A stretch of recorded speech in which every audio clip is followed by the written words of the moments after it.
Well, right now for the Raptors, they've really been a revelation. I mean, for them to have played as well as they have over the course of this season, you'd have to say they're one of the NBA's best feel-good stories. I agree with that, Clark. I mean, before this season started, this club was an afterthought. I mean, everybody just assumed that, you know, they would be way down in the standings. There'd be nothing much to write about, but they've been one of the best stories of the year. They've played hard, they've played together, and they've put together a very solid season to this point.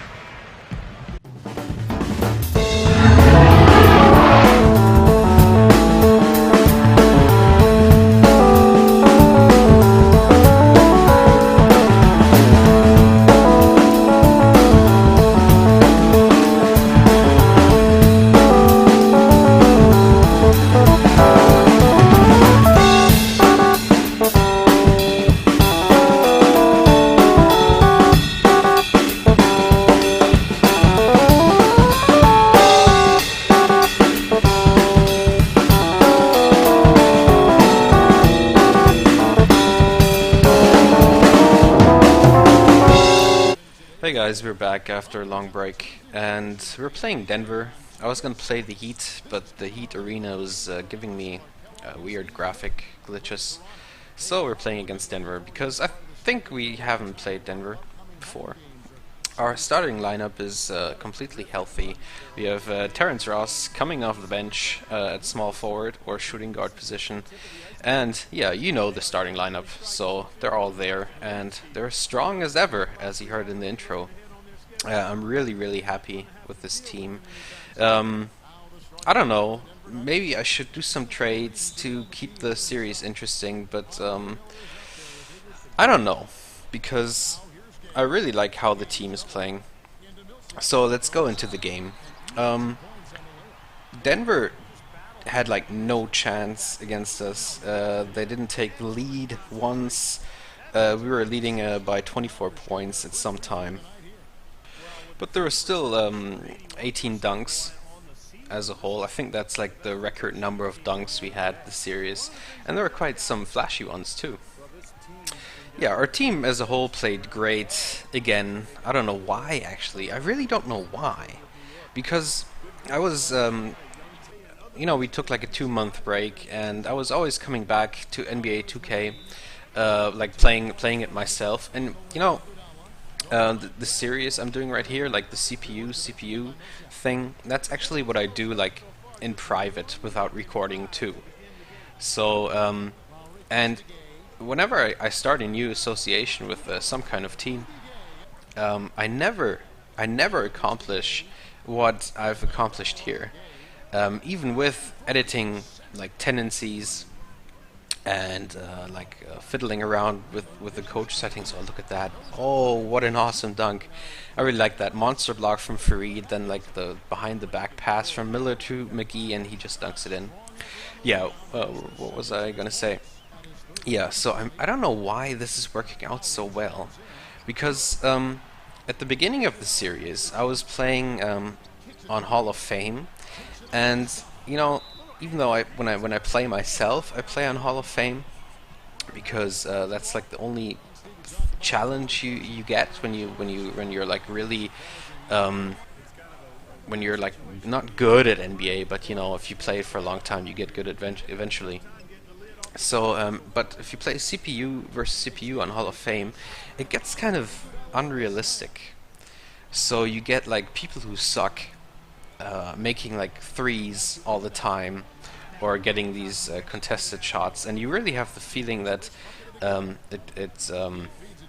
you have this built-in disadvantage. So what I normally do is I played on Hall of Fame. Oh my God! Look at Iguodala. Sorry, but that was just an awesome dunk. What's up with Avery Bradley? He's like our best defender. He should have stopped that. So I started the game on Hall of Fame, then switched to All-Star again, which, yeah, was okay, I guess. I mean, we lost a couple of games in the beginning, and then I tweaked around with the team, as you saw in the previous videos, and now I tuned it up to Superstar again, and even with Superstar, we are still winning the games. So I don't know what the hell is happening. You know, sometimes I get the feeling there's like this built-in team play thing. Even though I switched off like player roles and the team rating thing. I don't know. I forgot what you call it. But I have the feeling there's like this hidden value or hidden attribute which where your team gets better over time when they play together, like in the same lineup. Maybe this is just my imagination, but I really get the feeling because we are not really losing a lot of games. I mean, we're like second place in the conference behind the Miami Heat. So even though this might not be the most realistic thing, I think it's more fun. I mean, of course, we could start a Raptors association and get rid of all the bloated contracts and tank for 2 seasons, lose every game, and then try to draft some potential good players. But that's not very fun for this kind of series. So yeah, let's talk about the game a bit. Terence Ross, he came off the bench. He played 18 minutes and he had 21 points. He had 50% 3-point shooting. I think 3 out of 6. I mean, he can just do everything. So if he hadn't Rudy Gay on the team, Terence Ross would probably be one of our best, or one of our stat leaders, I guess. Yeah. I don't know if I'm gonna play like more than 1 season, but if I would, I'd probably try to build the team around him. I would probably get rid of Rudy Gay, try to re-sign like Paul Millsap next season and Avery Bradley and Kyle Lowry, of course, and then maybe get rid of Rudy Gay and Brandon Bass because these two really have big contracts. And then, yeah, try to get some other dominant player off the free agency, I guess. Yeah, but I don't know if I'm going to play another season with 2k13. I'll probably do another season with 2k14 when it comes out. I don't know when, like in October or something. So, yeah. But 2k14 is going to be interesting. I think the rosters are just... I mean, there's been like a lot of power shifting going on. We have Brooklyn now with Garnett and Pierce, and we have the Rockets with Dwight Howard and James Harden, of course, who are also going to be like a force, I guess. Oh, look at that alley-oop! Oh, Rudy Gay. I don't know what to think about you, Rudy Gay. And there we have another awesome dunk. You know, if I would never read stuff about the NBA and I would never watch a game, I would only play this, the 2K, I mean the video game, I think Rudy Gay would be like one of my favorite players. But since everybody is talking so negative about him, I'm kind of biased. So, you know, when I think about this series here, I'm always like, okay, I could trade away Rudy Gay because, you know, he has a big contract and he's not really worth it, not worth the money he gets. Because I mean, he's like a good player. I mean, I think he's an all-star caliber small forward, but you know, everybody is complaining about him because they think he's not pulling the weight he should pull. So, I don't know. I mean, he's been awesome in this series. He's like, he gets most of the time he gets player of the game because he does exactly what a small forward has to do, you know. But yeah, that's Rudy Gay, I guess.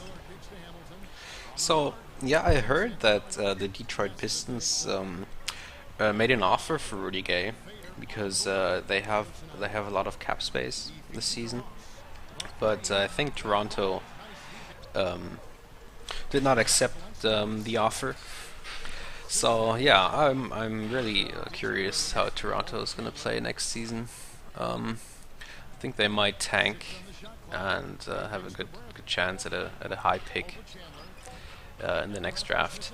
So yeah, let's talk about the game for the last quarter, because I think we have some really cool highlight plays. As you can see, we're leading by 20 points. Denver doesn't really have a chance against the awesome Raptors. So there we have Hamilton with a nice 3.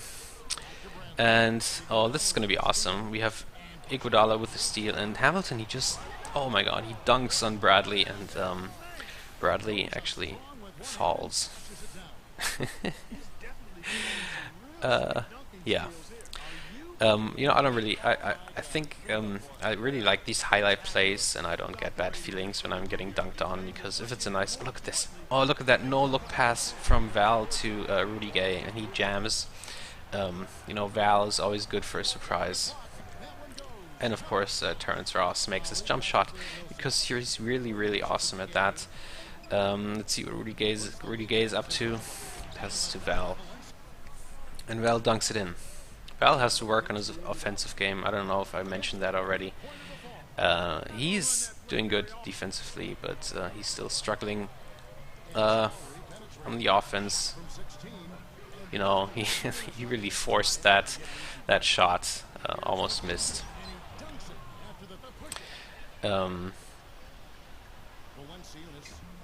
Oh, nice. That was Millsap, right? I think Millsap and Val, they really they play really good together. Oh, was that goaltending? I don't know, man, because he like touched the ball. Looked like a block, but the ball was already going like on the verge down. I don't know how you call that, but I think that's goaltending. And nice alley-oop. I think Lowry had 14 assists in this game. Awesome. Pretty awesome. So the game is almost over. We had some nice highlight plays. Here we have Fareed with a nice reverse jam. I don't know how that pass actually reached its destination, because somebody should have gotten their hand in that passing lane, but nobody did. So let's look at the stats. Rudy Gay, pretty awesome. 3 assists, 3 assists, or 8 rebounds. Terence Ross, 21 points, 4 rebounds, 18 minutes played. Yeah, overall, very good team performance. Good rebounding. And look at the Denver Nuggets. They have almost 4 players with 20 points. That is pretty exceptional, I guess. Yeah, I think that was it, guys. So I'll continue the series.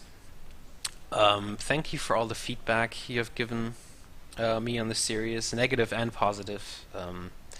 That's something that really keeps me going. So keep up the feedback.